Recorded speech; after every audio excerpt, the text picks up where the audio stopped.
ನಮ್ new year celebration ಹೇಗಿತ್ತು ಅಂತ ನೀವೇ ನೋಡಿ. ಹಲೋ ನಮಸ್ಕಾರ ಕರ್ನಾಟಕ, ನಾನು ನಿಮ್ಮ ಪ್ರೀತಿಯ ಶಿವಶರಣಾಡು ಶಿಕಾರಿಪುರದ ಹುಡುಗಿ. Welcome back to my mini blog. Simple ಆಗಿ ನ್ಯೂ ಇಯರ್ ಸೆಲೆಬ್ರೇಷನ್ ಮಾಡೋಣ ಅಂತ ನಾವೆಲ್ಲ ಸೇರಿ ಬಲೂನ್ ಎಲ್ಲ ಊದಿ ಲೈಟ್ ತಗೊಂಡು ಡೆಕೋರೇಷನ್ ಮಾಡಿದ್ವಿ.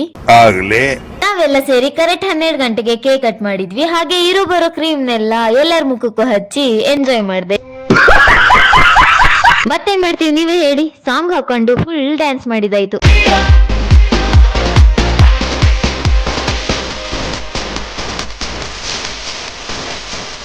ಎಲ್ಲ ಮುಗಿಸಿ ಮಲಗೋ ಅಷ್ಟರಲ್ಲಿ 1:30 ಆಗಿತ್ತು. ಮಾರ್ನಿಂಗ್ 4 ಗಂಟೆಗೆ ಇದ್ದು ಬೇಗ ಬೇಗ ರೆಡಿ ಆದೆ. ನಮ್ ಫ್ಯಾಮಿಲಿ ಎಲ್ಲ ಹೊಸ ವರ್ಷದ ಮೊದಲನೇ ದಿನಾನ ದೇವಸ್ಥಾನಕ್ಕೆ ಹೋಗೋದ್ರ ಮೂಲಕ ಸ್ಟಾರ್ಟ್ ಮಾಡ್ತಾ ಇದೀವಿ. ಈ ಒಂದು ಅದ್ಭುತವಾದ ಕ್ಷಣಕ್ಕೆ ಭಾರತವೇ ಸಾಕ್ಷಿಯಾಗಿದೆ. ಫಸ್ಟ್ ನಾವು ಹೋಗಿದ್ದೆ ನಮ್ಮೂರಲ್ಲಿರೋ ಗಿಡ್ಡೇಶ್ವರ ದೇವಸ್ಥಾನಕ್ಕೆ. ಅಲ್ಲೊಂದು ನಮಸ್ಕಾರ ಹಾಕಿ ಮತ್ತೆ ನಮ್ ಟ್ರಾವೆಲ್ ಸ್ಟಾರ್ಟ್ ಆಯ್ತು. ರೋಡ್ ಎಲ್ಲ ಫುಲ್ ಖಾಲಿ ಇತ್ತು. ನಾವೆಲ್ಲ ಒಂದ್ ರೌಂಡ್ ಮಲ್ಗಿ ಎದ್ದಳು ಅಷ್ಟರಲ್ಲಿ ಬೆಳಕಾಗಿತ್ತು. ನೋಡಿದ್ರೆ ರೋಡ್ ಎಲ್ಲ ಫುಲ್ ಕಾಣ್ತಾನೆ ಇರ್ಲಿಲ್ಲ, ಅಷ್ಟು ಇಬ್ನಿ ಇತ್ತು. ಆದ್ರೂ ವ್ಯೂ ಮಾತ್ರ ನೋಡಕ್ಕೆ ಫುಲ್ ಮಸ್ತ್ ಇತ್ತು.